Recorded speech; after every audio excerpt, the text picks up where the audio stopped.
Proker dilakuin nggak tepat waktu, bahkan persiapannya keburu-buru, kurang matang, dan pembagian jobdesk yang nggak merata, terutama buat sentro. Sebagai wadah untuk berkembang, seharusnya pembagian jobdesk dilakukan secara merata, supaya yang kerja bisa semuanya, nggak itu-itu aja, dan supaya bisa meminimalisir proker yang kurang persiapannya. Sekian. Paling nggak ngerti kenapa dalam menentukan waktu rapat harus dadakan. Untuk beberapa kasus itu nggak masalah, tapi kalau dalam menentukan waktu rapat aja nggak teratur, masa iya mengharapkan anggotanya teratur juga? Rapat dadakan tapi mengharapkan full tim. Rapat yang sudah dijadwalkan saja masih banyak yang telat, bahkan nggak ada kabar. Udah gitu rapatnya terlalu lama karena pembahasannya yang bertele-tele. Lebih baik langsung ke poin pembahasannya aja. Rapat menjadi lebih terarah dan efisien waktu. Udah sih, gitu aja. Sebagai seorang sentro, jujur lebih suka suasana rapat yang hangat, nyaman, sama interaktif. Bukan suasana rapat yang kaku dan tegang. Mau sepenting apapun bahasannya, seberat apapun bahasanya, yang namanya nyairin suasana tuh perlulah. Kalau rapat terus-terusan kaku dan tegang, lama-lama nggak nyaman.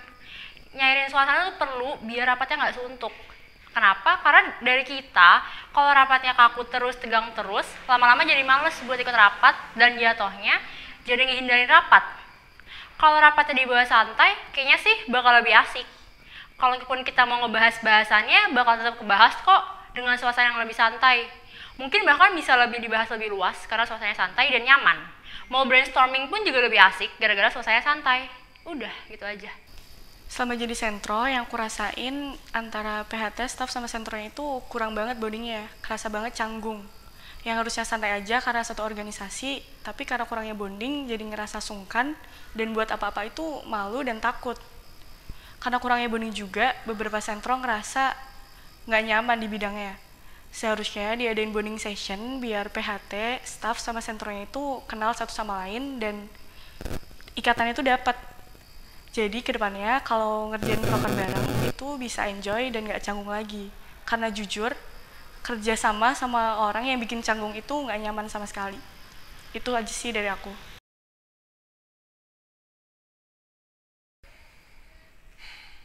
Komunikasi itu penting. Kayaknya semua orang juga tahu kalau komunikasi itu penting. Tetapi sudah tahu hal itu, masih banyak orang yang suka nyari penyakit miskom. Ini tuh sebenarnya bisa dihindarin. Tetapi banyak orang yang nggak mau ngehindarin dan milih ngebiarin miskom itu terjadi dan terus terjadi. Harusnya antar PHT, staff, sentro itu tuh ngebentuk komunikasi yang bagus. Contohnya gimana? Contohnya bisa loh saling respon di grup, di-reply juga chat-chat dari yang lain. Cara ningkatin komunikasi itu datang dari diri sendiri. Kalau kita sadar komunikasi itu penting, pasti dari diri kita juga bakal ngejaga kok komunikasinya. Jadi balik lagi nih, dari kesadaran masing-masing aja, lebih suka nyari miskom atau enggak miskom sama sekali.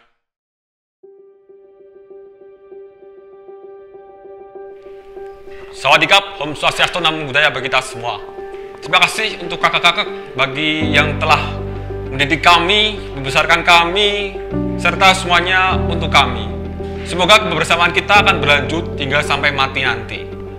Terima kasih untuk kakak-kakak dan terima kasih untuk kakak-kakak. Jangan lupa, intinya terima kasih untuk kakak-kakak dan sampai bertemu lagi di ke depan. Seperti kita Kontoloyo. Gitu dong. Thank you. Kontoloyo tetap bersatu, jaya, jaya. Kontoloyo jaya. Subhanallah. Salam dari kontrakan kembar. Ayo mas-mas, mbak-mbak, ayo diborong harganya murah, ada bajunya, ada kolornya, ada sarungnya, ada hijab, baik Aida. Ayo monggo, diborong. Dapat salam dari kontrakan kembar Kos Firdaus. Jujur, pas awal aku masuk sentro tuh, prokernya asik-asik. Apalagi pas sentro 1 masuk divisi humas, ikut proker sparkling dan CBD.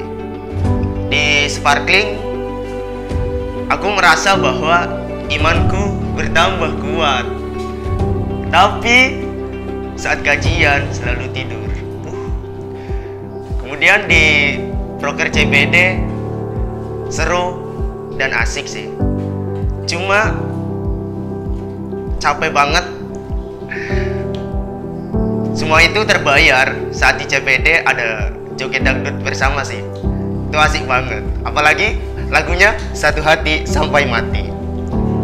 Kemudian di Sentro 2 aku masuk bidang MIT.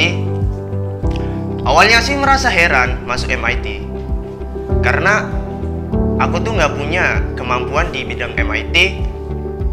Seolah-olah masuk MIT itu simulasi masuk kehidupan neraka. Panas. Namun menjadi bagian jurnalistik MIT menambah wawasan dan ilmu pengetahuan saya di dunia MIT. Terima kasih, salam dari Kontrakan Kembar.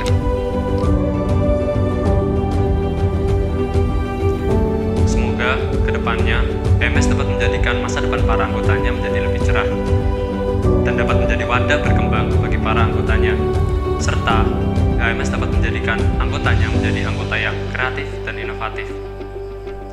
Semoga komunikasi antar anggota HMS baik PHT, staf maupun sentro ke depannya dapat menjadi lebih baik lagi.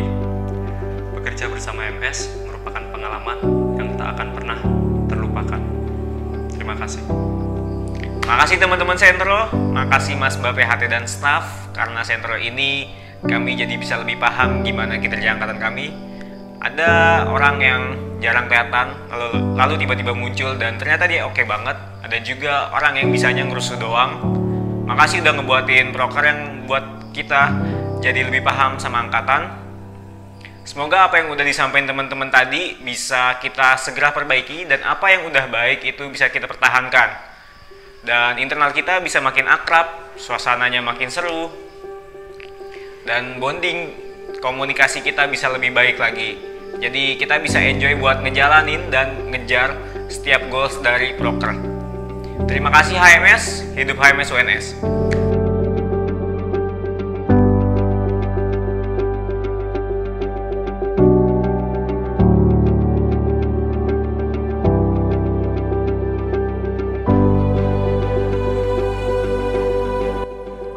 Asa telah tercipta, lara sudah tiada.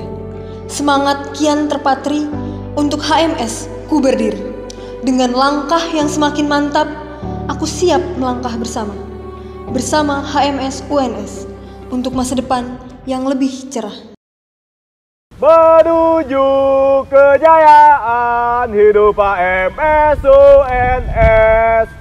Satu HMS Universitas 11 Maret tercinta, menjunjung tinggi solidaritas dalam kerja dan karya.